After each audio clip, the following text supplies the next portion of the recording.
Hello বন্ধুরা, আজকে রান্না করব জ্যান্ত মাছের ঝোল। জ্যান্ত রুই মাছের ঝোল। গোটা একটা রুই মাছ নিয়ে এসেছিল, যেটাকে টুকরো করে কেটে নিয়েছিলাম। কিছুটা মাছ রান্না করছি আজকে, সে করে ধুয়ে নিলাম। ধুয়ে নুন হলুদ মাখিয়ে নিয়েছি। এই মাছটা দিয়ে আজকে ঝোল রান্না করবো, কিন্তু খেতে খুবই ভালো লাগে। বাঙালি আমরা মাছে ভাতে বাঙালি, আমরা মাছ খেতে ভালোবাসি। এই মাছের ঝোলও আমরা বাড়িতে প্রায় রান্না করে থাকি। খেতে খুবই ভালো লাগে। গরম গরম গরম ভাতে মাছের ঝোল ভাত খুবই সুস্বাদু একটা পদ বাঙালিদের কাছে। মাছগুলোকে আমি ভেজে নিচ্ছি প্রথমে। রুই মাছটাকে ভালো করে নুন মাখিয়ে নিয়েছিলাম আমি আগে। ভালো করে এবার তেল বসিয়ে দিয়ে ভালো করে গরম যখন তেল হবে তখন মাছটা বসিয়ে দিয়েছিলাম। তেলটা কিন্তু ভালো করে গরম হতে দিতে হবে, তাহলে মাছগুলো কিন্তু না লেগে যাওয়ার চান্স থাকতে পারে। এবার মাছগুলো আমার ভালো মতো একটু ভাজা হয়ে গেছে, আমি পরের পিঠটা আবার উল্টে নিচ্ছি। যেহেতু ঝোলের মাছ একটুখানি কড়া করে ভাজছি, ঝালের মাছ হালকা করে ভাজলে হবে, কিন্তু ঝোলের মাছটা একটুখানি কড়া করে মাছটা ভেজে নেবেন। একবারে মাছ না, দুবারে আমি মাছটা করে নেবো। দুই ব্যাচে মাছটা আমি ভেজে নিচ্ছি। পর যে মাছগুলো ছিল আমি সেইগুলো মাছের মাথাটাও দিয়ে আমি দিয়ে দেবো মাছের ঝোলের মধ্যে। মাছের মাথাটাও আমি রান্না করে দেবো। এপিঠ ওপিঠ করে ভালো মতো ভেজে নিতে হবে। যে কোনো মাছ রান্নার মধ্যে মাছটা ভেজে রান্না করবেন। মাছ কোনো সময় কাঁচা মাছ বেশি রান্না করতে যাবেন না, তবে তো অনেক রকম জার্মস থাকলেও থাকতে পারে, ক্ষতিকর হতে পারে শরীরের পক্ষে। ইলিশ মাছটা আমরা কাঁচা খেয়ে থাকি, ইলিশ মাছ বাদ বাকি মাছগুলো আমরা ভালো করে ভেজে রান্না করি।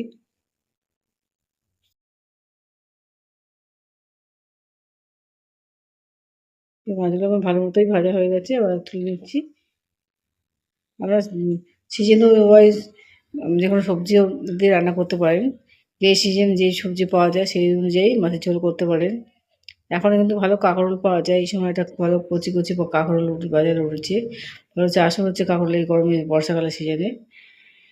আমি কচি কাঁকরোল দিয়ে এবং অল্প আলু দিয়ে আমি একটু মাছের ঝোল করবো। পেঁয়াজ নিয়েছি। কাঁকরোলগুলোকে এইভাবে লম্বা করে কেটে দিয়েছি, কারণ কাঁকরোলগুলো কিন্তু খুবই কচি ছিল। কচি কাঁকরোল খেতে খুব মজা। অল্প আলু দিয়েছি, পেঁয়াজটাও আমি কুচিয়ে নিয়েছি। এবার প্রথমে জিরা ফোড়ন দিলাম, ফোড়নটাকে ভালো মতো হতে দিতে হবে। প্রায় লালচে লালচে হয়ে গেলে তবে পেঁয়াজ কুচিগুলোকে দিয়ে দিচ্ছি। একসঙ্গে সব দিয়ে দেবো, একসঙ্গে সবই ভাজা ভাজা হয়ে যাবে পেঁয়াজের সঙ্গে। এরপর আমি একটু নাড়িয়ে নিয়েছি পেঁয়াজটাকে, নিয়ে আমি কাঁকরোলটাও দিয়ে এর মধ্যে দিয়ে দেবো। কাঁকরোল আলু যে কেটেছিলাম মাছের ঝোলের জন্য, সেটাকেও আমি দিয়ে দিচ্ছি। দিয়ে একসঙ্গে পেঁয়াজের সঙ্গে কাঁকরোল আলুর সঙ্গে ভালো করে ভাজবো। দিয়ে বেশ খানিকক্ষণ ধরে ভাজতে হবে, যাতে কাঁচা কাঁচা না থাকে, তো ভালো মতো ভাজা হয়ে যায়। কাঁকরোলটা আলুটা ভালো মতো ভাজা হয়ে যায়। এবার ভালো করে বেশ খানিকক্ষণ ধরে নাড়তে হবে। এবার ভাজতে ভাজতে কিন্তু অনেকটা নরম হয়ে যাবে। যেহেতু আলুটা ভালো ভালো জাতের আলু এবং কাঁকরোলটাও কচি কাঁকরোল, চটপট রান্না হয়ে যাবে। দুপুরবেলা এরকম গরম গরম মাছের ঝোল রান্না করুন। লাইক এবং সাবস্ক্রাইব করতে ভুলবেন না। কমেন্টে অবশ্যই আমাকে জানাবেন আপনাদের মতামত। হলুদ দিয়ে দিলাম, হলুদ দিয়ে আবার বেশ খানিকক্ষণ ধরে নাড়ছি। বাড়িতে কিন্তু এভাবে রান্না করে একবার দেখুন, খেতে কিন্তু বাঙালিতে আমরা খেয়ে তৃপ্তি পাবো আমরা। সবাইকে খাইয়ে দেখুন এভাবে রান্না করে গরম গরম। বাড়িতে অতিথি আসলে এরকম করে গরম টাটকা মাছের ঝোল রান্না করে দেখিয়ে দিন, খেতে খুবই ভালো লাগবে, মজাদার আসবে। প্রথমে লঙ্কা গুঁড়ো দিয়ে দিলাম। যেহেতু লঙ্কা গুঁড়োগুলো খুবই পুরো শুকনো, তাই অল্প জল দিয়ে দিলাম। জল দিয়ে মশলাটা যাতে পুড়ে না যায়, গ্রেভিটা যাতে ভালো মতো হয়, এটাতে নাড়িয়ে নিলাম। অল্প একটু আদা ঘষে দিচ্ছি। আদা ঘষে মাছের ঝোলে অবশ্যই একটু আদা দেবেন। অনেকে হয়তো আদা দিতে চান না, কিন্তু আদা দিয়ে দেখবেন মাছের ঝোল কিন্তু খুবই সুস্বাদু হয়, স্বাদটা চেঞ্জ হয়ে যায়। পরিমাণ মতো নুনটা দিয়ে দিলাম। মাছের ঝোলে যদি অল্প পরিমাণ আদা দেওয়া যায়, আদার গন্ধে কিন্তু মাছের ঝোল কিন্তু খেতে খুব ভালো লাগবে। এবার মাছের ঝোল যতটা পরিমাণ হবে মাছ অনুযায়ী ঝোল দেবেন, বেশি একগাদা ঝোল করার দরকার নেই।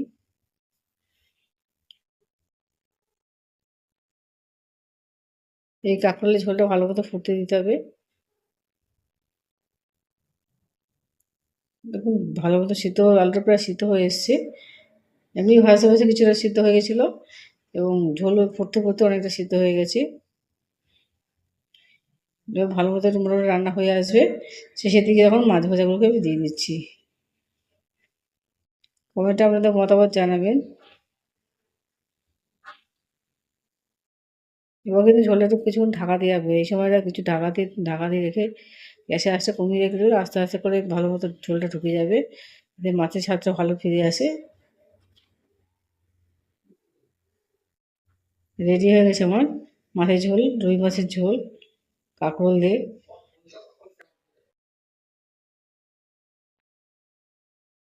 গরমকালে এভাবে রান্না করে দেখুন, বা শীতকালে থাকলেই ধনেপাতা দিয়ে ছড়িয়ে দিতেন।